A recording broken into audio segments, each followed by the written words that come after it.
Ya. Bueno, pues empezamos la parte de lógica de la sesión de hoy. Me decíais que había algunas preguntas. El concepto de derivación y demostración. Es lo mismo. Es lo mismo. Sí. Es indistinto. Hombre, sí es lo mismo. Es que aparece... ¿Y deducción? A ver, deducción, derivación, demostración es lo mismo. A ver, sí, la demostración hace más hincapié en el hecho de que tú tienes que justificar los pasos, pero es una derivación, es una deducción, ¿no? Es el proceso deductivo. A partir de unas premisas llegamos a una conclusión. Lo que estamos demostrando en realidad, repito que si podemos hacer una merienda de lógica y nos dedicamos a resolver ejercicios, si no nos da tiempo, pero nos puede dar tiempo. Lo que nosotros cuando demostramos, estamos demostrando todas las reglas o leyes. A ver, cuando se habla de reglas, se habla del plano metalingüístico. Es, digamos, en el plano donde tú demuestras. Y luego de ahí surgen unas leyes que las demuestras. Entonces, cuando estás hablando de leyes, pone si P, entonces Q, y P, entonces Q, ¿no? Es el caso que, bueno. En cambio, cuando estamos hablando de reglas, se ponen X, Y. Son unas convenciones. Pero la diferencia a vosotros os da igual. Simplemente que todo esto está demostrado, ¿no? Entonces, cada paso que se da está demostrado. En realidad, las reglas, las leyes, son tautologías todas ellas. ¿Qué es una tautología? Pues que hay una relación de identidad entre el antecedente y el consecuente. Eso es una tautología. Es más, es que son intercambiables de alguna manera. Entonces, esas son derivados de la primera regla o de la primera ley de la lógica, que es el principio de identidad. Se lo conoce como principio o regla de identidad. Se la puede formular de muchas maneras, pero siempre en el fondo sería si P, entonces P, ¿no? Y no es el caso que si no P, que si P, entonces no P, de no contradicción. Aquí vimos Parménides y veíamos que realmente ese es el arranque de la lógica que utilizamos. Ese es el arranque. ¿Hay otras lógicas posibles? Claro que hay otras lógicas posibles. Pero desde luego toda nuestra ciencia está basada en la lógica que da inicio en Parménides. Toda. ¿Verdad? Hasta ahí estamos bien, ¿no? De hecho, cuando en América Latina, hoy vamos a humanizar un poco la clase, ¿no? En América Latina, cuando hablan de la descolonización y que no hay que partir de, bueno, en América Latina algunos movimientos, y que no hay que empezar por los griegos, sino que empezar por los aztecas o por los mayas, pues hay un problema. Es que no es solo una cuestión ideológica o que la cultura europea haya influido tanto en las culturas periféricas para nosotros, claramente, ¿no? Decir culturas periféricas ya es un índice de eurocentrismo. Pero no ese es el problema. El problema es que los mismos aparatos, el reloj, los semáforos, todos los electrodomésticos que están usando provienen de la lógica parmenídea. Ese es el problema. Vamos, el problema, esa es la cuestión. Entonces, aquí no hay digamos, ¿qué ha imperado? ¿Por qué ha imperado esa? ¿Por qué el mundo se ha organizado desde el punto de vista de esa lógica? ¿Será la única lógica posible? ¿Se podría haber organizado de otra manera? Son preguntas que quedan. De hecho, hay otras lógicas. Lógicas polivalentes, lógicas difusas. Todo ahora si vamos hacia la inteligencia artificial, ahí hay investigaciones en las cuales yo ya no las he seguido. Yo tuve la suerte hace muchos años, de participar en un equipo de la UNED sobre inteligencia artificial. Era una cuestión muy elemental, pero era muy interesante. Y entonces a mí me ficharon como filósofo, no como... Eran ingenieros y era la Facultad de Ciencias de la UNED. tiene dos edificios en la universitaria, uno que le llaman humanidades, otro le llaman ciencia, y ahí colocan todos los cubículos de las ciencias, porque como no hay alumnos que vayan a clases, pues lo pueden hacer así. Y me resultó muy interesante trabajar con ingenieros y trabajar con... Incluso estuve yo en probablemente uno de los primeros trabajos con Fundesco, que era una fundación de Telefónica, y entonces nos dieron una subvención para trabajar se llamaba EAO, Enseñanza Asistida por Ordenador. Era una cosa súper elemental, pero sí sirvió, a mí me sirvió mucho para ir entendiendo, y si vamos desde la enseñanza asistida por ordenador actualmente a las aplicaciones que hay ahora, es algo impresionante. Y han pasado poco más de 30 años. Poco más de 30 años. Bueno, se trata de entender esto, pero también se trata de entender esto, porque si pudiéramos tiempo, pero ahí tendríamos que ser muy vocacionales, hacer un curso de lógica como debe ser, pues utilizaríamos el de año. De año da unos ejercicios estupendos. Este es un libraco, es un libro impresionante de lógica, ¿eh? Es un libro, yo tengo esta versión, pues, esta edición, sí. Son todas iguales. Entonces, pues sería verdaderamente interesante. Un comentario incluso dentro de la misma estructura lógica hay muchas soluciones. Es decir, el proceso deductivo dentro de las pautas de la lógica te permite llegar a un resultado válido a través de distintos caminos. Sí, claro. Y eso es una cosa que, digamos, muchas veces la gente tiende a crearse con un esquema. Y ese puede ser el mejor o el peor de los esquemas. Entonces, lo importante es aprender a buscar las distintas alternativas para reducir el proceso de desarrollo para llegar a una buena solución. Eso es una buena idea. Por ejemplo, si nos hubiera dado tiempo o nos diera tiempo, yo puedo explicar al menos 3 procedimientos, al menos 3. Hay muchas más. Por ejemplo, esto que estamos haciendo nosotros, que es una derivación directa. Luego hay otra que se llama la demostración por el absurdo, que significa que la primera premisa que vas a poner auxiliar, que son estas que van con el guión, es suponer la falsedad de la conclusión. Entonces, a ver qué se deriva de suponer la falsedad de la conclusión. Lo podemos hacer, es un método muy socorrido, ¿eh? Y si tú llegas a una contradicción, tienes que llegar a una contradicción, entonces es verdadero lo contrario. Es muy interesante. Y luego hay otro procedimiento que es suponer, por ejemplo, te falta un dato, te falta P o te falta R, supones R. Y vas funcionando, ¿qué ocurre si supones R?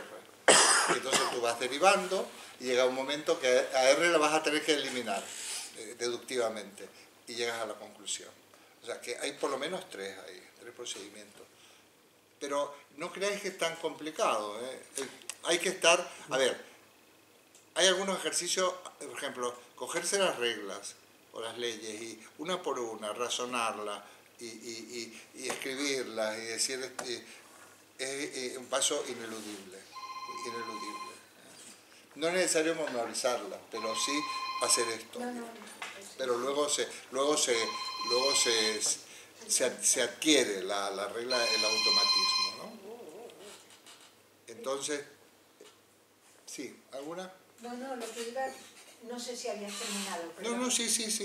Es que yo creo que el otro día nos dijiste que intentáramos, yo me he puesto muy delante de ahí, pero me ha ido muy bien, pero nos dijiste que intentáramos el ejercicio 24, ¿recuerdas?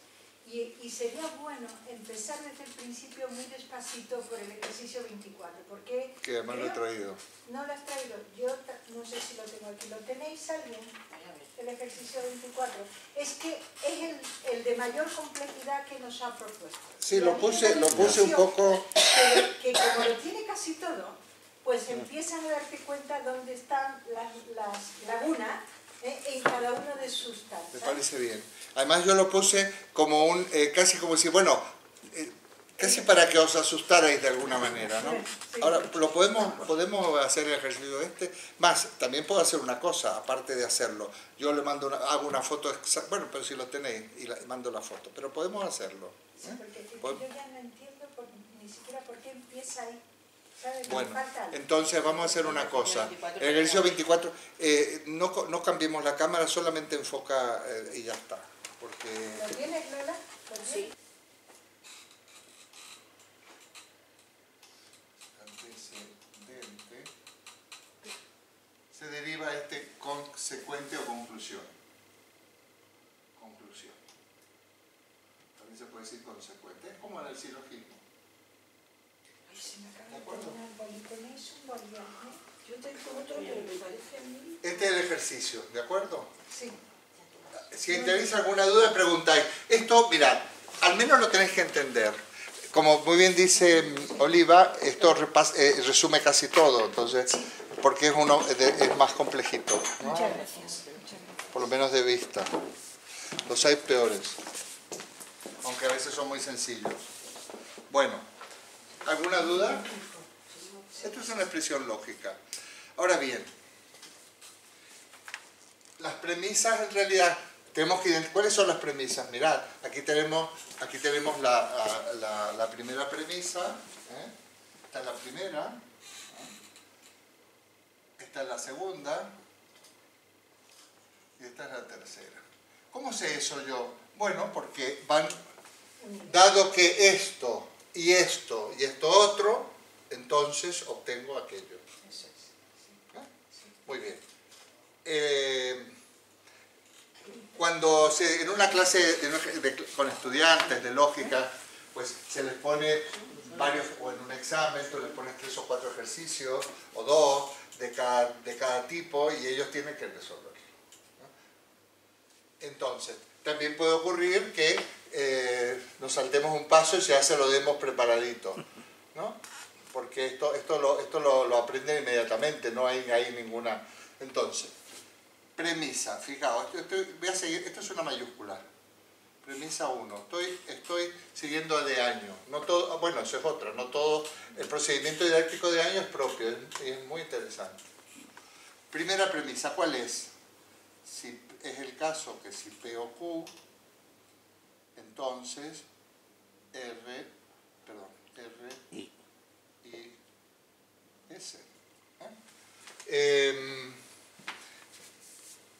Es el caso, fijaos que ya no hace falta, ¿verdad? Ya no hace falta poner, no hace falta el corchete, ¿verdad? Porque ya... Esa es la primera premisa. La premisa 2, es una P mayúscula, sería, no es el caso que o no P o no R. Premisa 3 es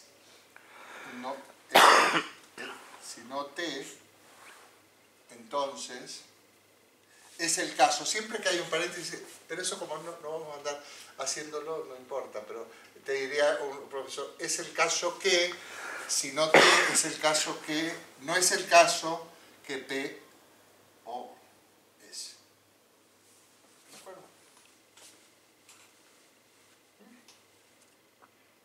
Muy bien. Aquí, la primera cuestión, ¿por dónde se empieza? Que es una de las preguntas. ¿Cómo sabemos por dónde se empieza? Bueno, se puede empezar de cualquier modo. Lo importante es que utilicemos estas 3 premisas. Pero habría varias maneras de empezar. También forma parte de aquello, como que decía Álvaro, de que hay muchas maneras. Yo voy a utilizar una regla porque, claro, aquí tenemos una cosa muy incómoda. Aquí no podemos despejar nada, como veis. Esto está entre paréntesis. Esto implica esto y esto implica lo otro. O sea, no puedo... Habría otro método, suponiendo, por ejemplo, T. Pueden suponer T. Pero, entonces, mejor dicho, suponer no T, entonces... No. Pero ese método no lo he explicado. Entonces, en 4, ponen ahí los lógicos o pone de año un guión, porque luego va a ser un... En 4 yo voy a trabajar con 2. Esa regla, si no la he dado, la tenéis que incluir. Se llama regla de definición. Igual está, creo que sí, está por ahí. No sé cómo... Sí, sí está. ¿Está? Sí. No sé qué nombre le pone, pero yo le llamo reglas de definición. Quiere decir, estamos negando aquí hay un condicional. Voy a poner voy a hacer el cálculo auxiliar aquí para que lo vayáis viendo. Si yo niego P o Q, yo niego, eso me equivale, esto es definición, o sea, es un bicondicional, a que no es el caso, a no P, Sí. si no es el caso que P o Q, es el caso que P, no P y no Q. Acá hay que poner un paréntesis, ¿verdad?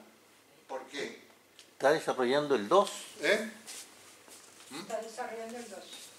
Sí, no, estoy poniéndolo independientemente del 2, no lo estoy desarrollando. Ah, ya. Entonces, si una disyunción es falsa, es negativa, cuando ambos son negativos. Porque es P o Q o ambas. Entonces, no es ni P ni Q, ni ambas, por supuesto. Entonces, equivale. Esto equivale a esto. ¿Esa es la regla de definición? Sí. Eso es. Entonces, esto quiere decir que si yo me encuentro otra expresión, la puedo convertir en esta. Y si me encuentro esta, la puedo convertir en esta otra. ¿Para qué lo voy a hacer? Bueno, porque lo voy a necesitar. Ya veréis ahora que esto nos desbloquea. Esto desbloquea todo ya. Porque yo en 4 tengo que P y R. Porque no P y no R. A ver si lo estáis viendo. Por favor, no tengáis el más mínimo problema. Tengo P y R. Y se pone aquí regla de definición a 2. A ver, esto es falso. Por lo tanto, quiere decir que no se cumple ni este ni este. Entonces, si no se cumple no P, es que es no P. Y no R es no R. La ley de la doble eliminación de la doble negación, que es esta. Sí, está claro. Sí, sí, sí. ¿De acuerdo? Entonces tengo P y R. Aquí ya está la cosa muy bien. Está muy interesante. Porque... Bueno. Porque nos hemos quedado con menos variables, ¿no? Porque nos hemos quedado con menos variables, ¿no? Claro, nos hemos quedado, sobre todo que hemos quitado paréntesis. No, variables no. Variables. Variables son las mismas. Sí. Hemos quitado paréntesis. Sí. Variables no. Ya. Pues bueno. Siguen siendo la tira de variables, ¿sí? Entonces, si yo tengo... ya, perfecto. Entonces, en 5, es que no me quiero, no quiero ni pensar ni equivocarme. En 5, ¿qué tengo? P. ¿No? ¿Qué quiere decir? La regla de simplificación a 4. ¿No? Si tengo P y Q, tengo P o tengo Q también. ¿Dónde tiene P y Q? No, perdón, estoy hablando de la regla. Tengo P y Q, entonces tengo P y tengo Q. Aquí sí tengo P y R, tengo P y tengo R. ¿Estamos de acuerdo? Claro, eso sí. Pues eso es lo que estaba pensando. Simplifico esto. ¿Pero por qué la 3 sola? Y tengo P. También sí podría tener R, pero lo que pasa es que... Claro. Es que aquí estamos usando, un ejercicio complejo pero fácil, porque hay ejercicios súper complejos y no fáciles. Este es complejo pero no es fácil, pero es fácil, conociendo las reglas. Entonces, en 6, claro, yo tengo que seguir eliminando paréntesis y llegando a conclusiones, ¿no? Porque es que si no, en 6, fijaos lo que va a ocurrir. Que tengo P, O, Q,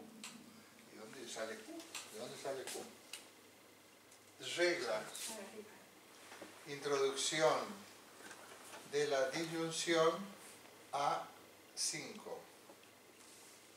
¿Dónde sale Q? ¿Por qué lo hago yo? ¿Por qué P? Si tengo P, tengo P o Q. Lola. Está Lola con una cara de perplejidad. Tú lo vas a pillar, lo vas a pillar. A ver, si yo tengo P, ¿por qué? Porque la regla de introducción de la disyunción es que si yo tengo un enunciado P, entonces tengo P o lo que sea. Porque ya sé que P es verdadero y es una disyunción. Con que sea un miembro de la disyunción verdadero, la disyunción vale. Entonces, todo enunciado equivale al mismo enunciado en disyunción con cualquier otro. O con 300.000, da lo mismo. Aquí esto es muy útil en la informática. Ahora lo que trabaja es muy útil porque tú ahí puedes poner muchas cosas. Puedes poner en el fondo una información sin analizar. Que sé yo, los datos de un usuario, de dirección, teléfono, eso, y el ordenador se volvería loco si tú no lo pones con una disyunción. Lo estás pegando, digamos, pero no entra el ordenador ahí. Que tú vivas en la avenida Castilla y León, como digo yo, no entra ahí. Eso se fundamenta en la tabla de verdad de la disyunción, ¿no? Porque exactamente. Eso, las tablas de verdad es un procedimiento mostrativo, no es demostrativo. Pero efectivamente tú lo ves, no, pero a ti te sirve, tú lo ves cuál es la tabla de verdad. Solo es verdadero, solo es falsa la disyunción cuando los dos son falsos. Exacto. Eso quiere decir que P o Q, ¿qué tengo yo? Fijaos. Entonces yo tengo, fijaos qué interesante, la 1 y la 6. ¿Qué pasa? Que tengo R y S.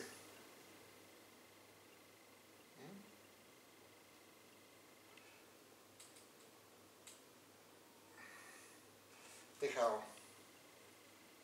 En 7 yo voy a tener R y S. Porque voy a aplicar una regla modus ponens a 1 y 6. Tengo un condicional. Es el caso que si P o Q, entonces R y S, y tengo P o Q, por lo tanto tengo R y S.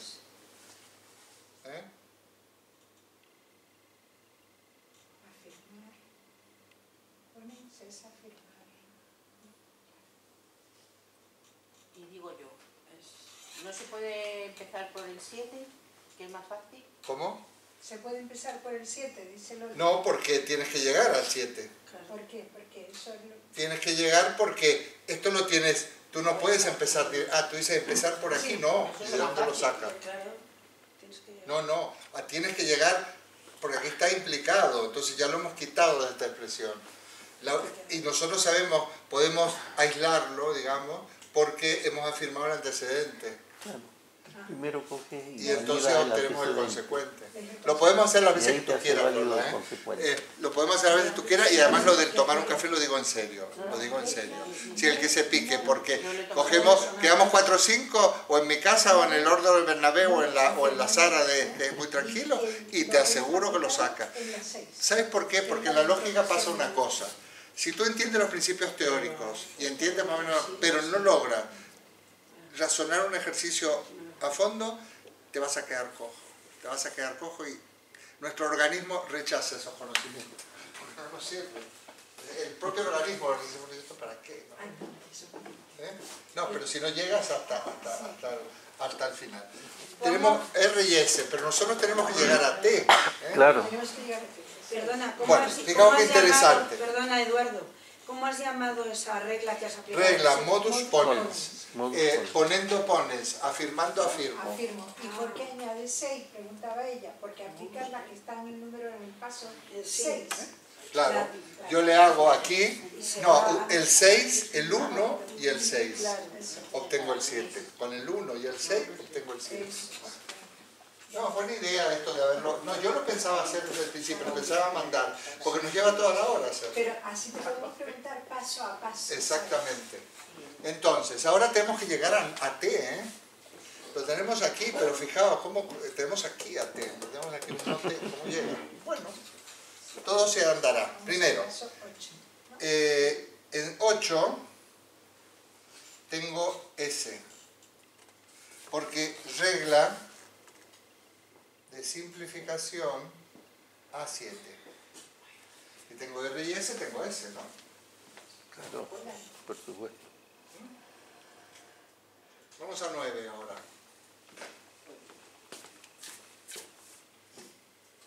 Menos mal que tengo la pizarra, porque no podría levantar.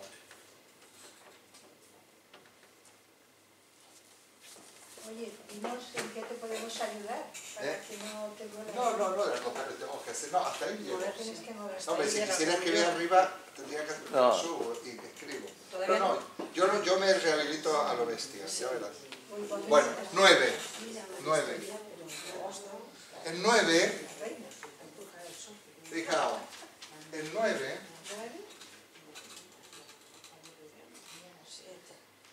tengo P y S, ¿no? Regla, introducción de la conjunción a 5 y 8.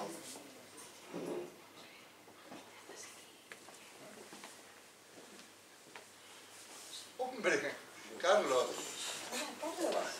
¿qué tal? No me... Moderadamente bien. Tengo un brazo, me he caído los otros días. ¿Qué tal? Me alegro de verte. Bueno, La regla de la conjunción en 5 y 8. Lo ves, ¿no? Porque aquí tenemos a P y aquí tenemos a S. Sí, señor. Y aquí va a ocurrir una cosa muy interesante.